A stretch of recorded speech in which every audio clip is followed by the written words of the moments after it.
Graphiquement, le système 2x plus y égale 5 et x moins 3y égale 6. Première étape, il faut écrire les deux équations sous la forme y égale à x plus b. Donc, c'est-à-dire qu'il va falloir isoler y dans chacune de ces équations. Alors, je me suis trompée de numéro, c'est la 2. Donc, pour pouvoir isoler y dans chacune de ces deux équations, on va commencer par les réécrire.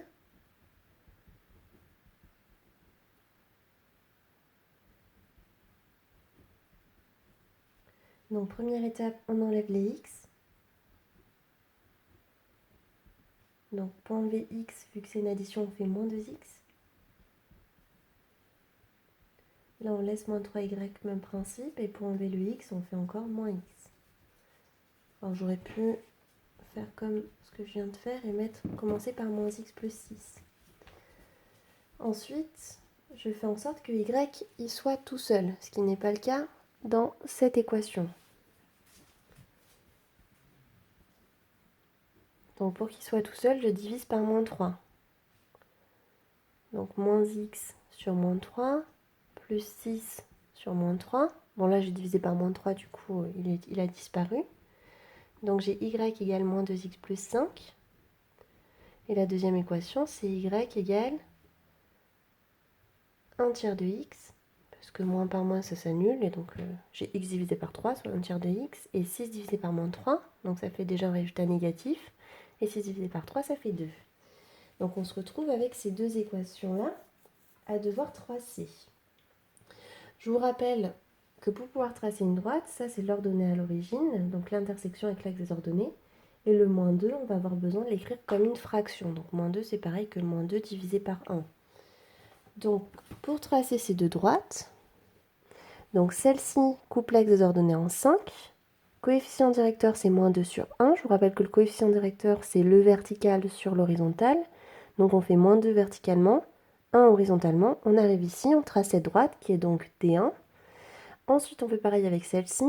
Elle passe par moins 2 ici. Verticalement, on monte de 1. Horizontalement, on se décale de 3. Donc, on obtient une deuxième droite. On les relie toutes les deux. Enfin, on les trace, pardon, toutes les deux. Et maintenant, une fois qu'on a tracé dans un repère les deux droites définies, lire les coordonnées du point d'intersection de ces deux droites. Donc, il est ici, ce point d'intersection. Il a pour coordonnées 3, qu'on l'ait là. Et ici, moins 1.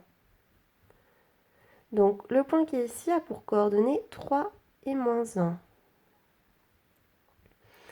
Donc, graphiquement, on peut voir que D1 et D2 se coupent en 3 moins 1. Donc, la solution, c'est 3 moins 1.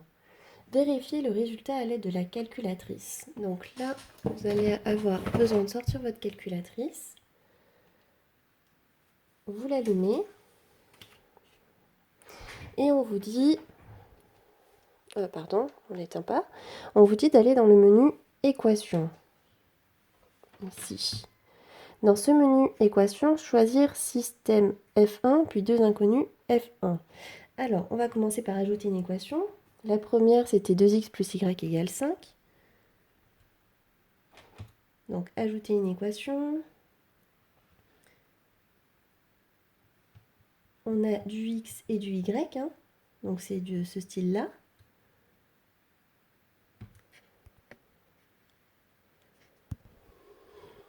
Du coup, quand on l'a sélectionné, on va le modifier parce que notre équation, c'est pas tout à fait ça. Vous auriez pu aussi faire le choix, je vais vous montrer après, de prendre l'option vide. Donc là, on écrit l'équation qui est en fait 2x plus y égale 5. Entrée, vous voyez, ça l'a bien modifié. J'en ajoute une nouvelle. Et là, voilà, vous pouvez faire vite. Ça veut dire que vous devez tout rentrer vous-même. Donc si vous voulez, vous pouvez le faire. Moi, je vais plutôt faire le choix, si je peux revenir.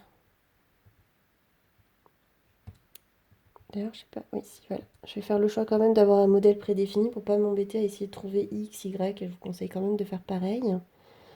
Et la deuxième, c'était x moins 3y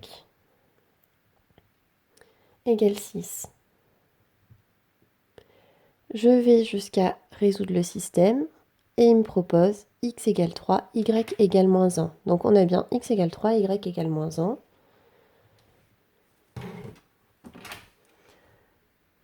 Donc, D1 et les deux s'intersectent